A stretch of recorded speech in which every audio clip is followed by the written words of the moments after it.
आपका स्वागत है। आज के चक्रव्यूह में हम एकनाथ खड़से की चर्चा करेंगे।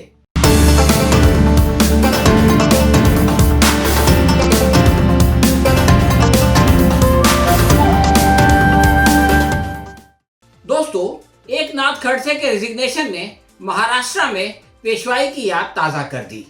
आजादी के बाद महाराष्ट्र में कांग्रेस ने मराठा और ओबीसी के कॉम्बिनेशन से 1995 तक राज किया। उस मुश्किल परिस्थिति में गोपीनाथ मुंडे और एकनाथ खड़से ने बीजेपी के लिए अपनी जवानी खपा दी, परंतु देवेंद्र फडणवीस को ओबीसी समाज की परवाह नहीं है। उनके लिए मोदी का जादू और केंद्र सरकार का डंडा काफी है। एक जमाने में शरद पवार ने अपने व्यक्तिगत फायदे की खातिर कांग्रेसी उम्मीदवारों को हराया और खुद भी हार गए।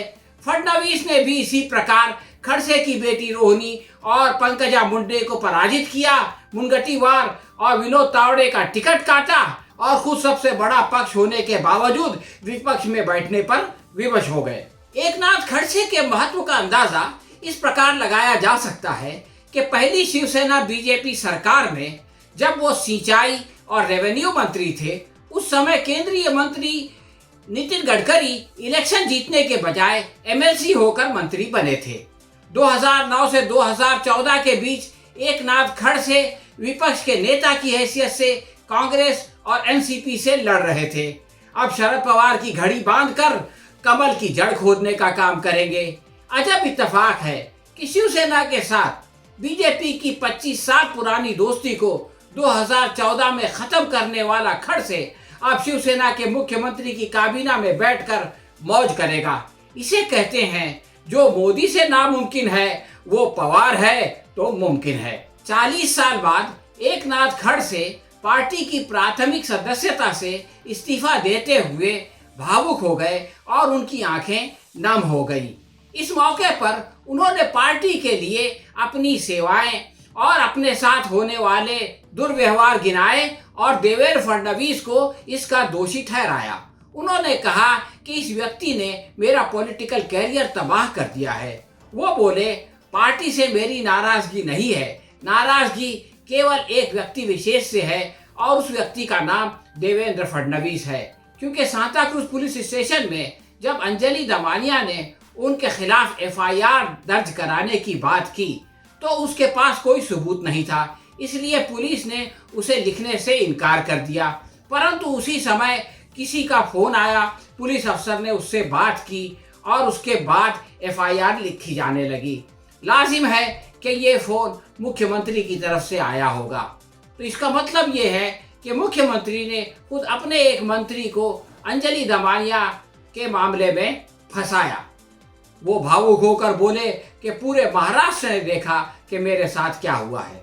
आजकल के लोकतंत्र में जब कोई पार्टी सत्ता में आती है तो कानून को परे रखकर अपने लोगों को बचा लिया जाता है। इसका ताजा उदाहरण हरियाणा के दुष्यंत चौटाला हैं।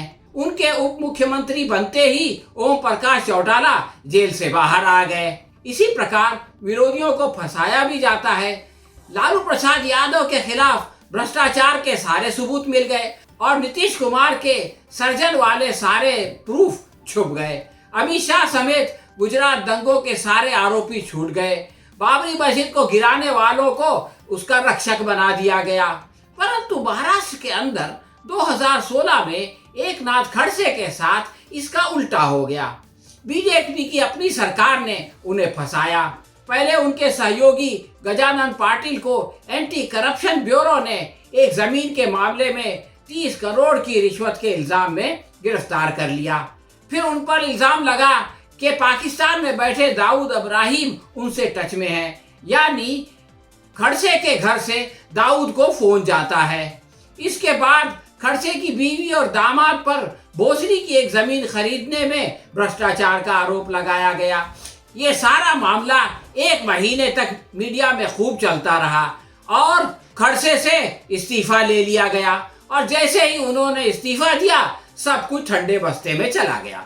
बॉम्बे हाई कोर्ट के जज दिनकर जोटिंग ने जांच की और उनकी न्यायिक जांच में ये सारे आरोप बेबुनियाद पाए गए। एंटी करप्शन ब्यूरो ने भी इसकी पुष्टि कर दी। मुख्यमंत्री ने 2 साल बाद उन्हें क्लीन चिट तो दे दी, पर मंत्री नहीं बनाया। जब आरोप गलत थे तो ऐसा क्यों किया गया?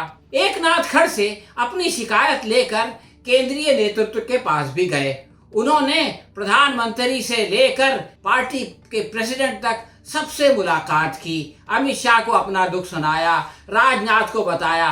सभी ने कहा कि देवेंद्र फडणवीस के साथ एक मर्तबा आओ, बैठ करके सारे मामला सुलझा लेंगे।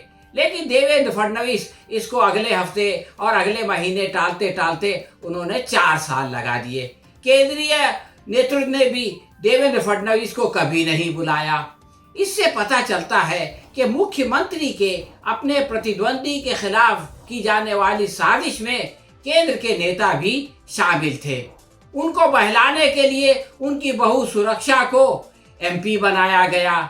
उनका प्रभाव कम करने के लिए खानदेश में एक गुर्जर ओबीसी नेता गिरीश महाजन को आगे बढ़ाया गया। इस प्रकार एकनाथ खड़से को किनारे कर दिया गया।